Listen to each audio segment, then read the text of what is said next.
आज मुंडन की मैं पारंपरिक गीत गाने जा रही हूँ। बहुत अच्छा लगेगा। पुराना पारंपरिक गीत है मुंडन का। आप लोग सुनिएगा और सुन के आप लोग लाइक शेयर और सब्सक्राइब कीजिएगा और कमेंट में बताइएगा आप लोग ये मुंडन का पारंपरिक गीत कैसा लगा आप लोगों को। कहवा में बसेला नौआ त कहवा में ब्राह्मण बसे। अरे कहवा में बसेली बुआ त के रोपी है लापरी। अरे कहवा में बसेली दीदी तके हो रोपी है लापरी। कहवा में बसेला नौआ त कहवा में ब्राह्मण बसे। अरे कहवा में बसेली कवनी दीदी के हो रोपी है लापरी। नौआ जे बसेला पटना त ब्राह्मण बसे बनारस।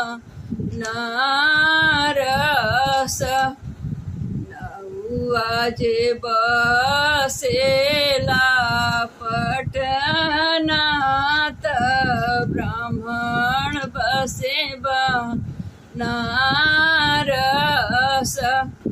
अरे बुआ जे बसेली सजन घरे उहे रोपी है लापरी।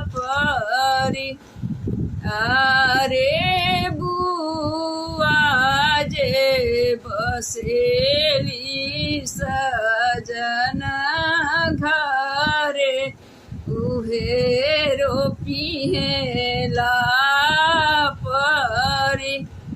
अरे दीदी जे बसे दूर देश त उहे रोपी है लापरी। नौआ के बोलई बो पटना से ब्राह्मण बनारस से। अरे बुआ के बोलई बो सजन घर से उहे रोपी है लापरी। अरे बुआ के बोलई बो सजन घर से उहे रोपी है लापरी। अरे दीदी के बोलई बो सजन घर से उहे रोपी है लापरी।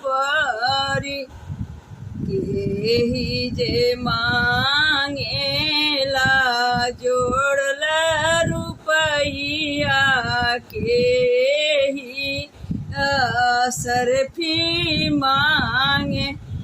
अरे केही जे मांगे जोड़ल बैला त के रोपी है लापर।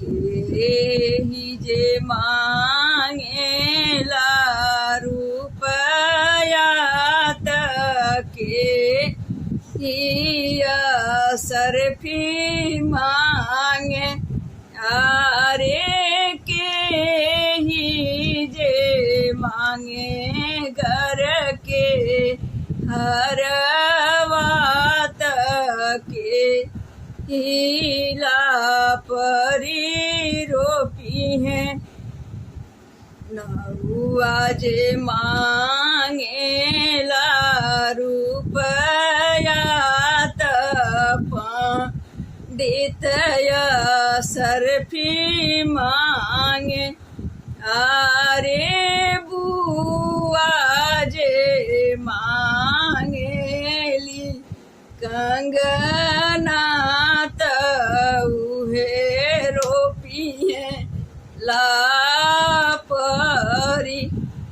आरे दीदी जे मांगे गले के हर बात उहे रोपिए लापरी।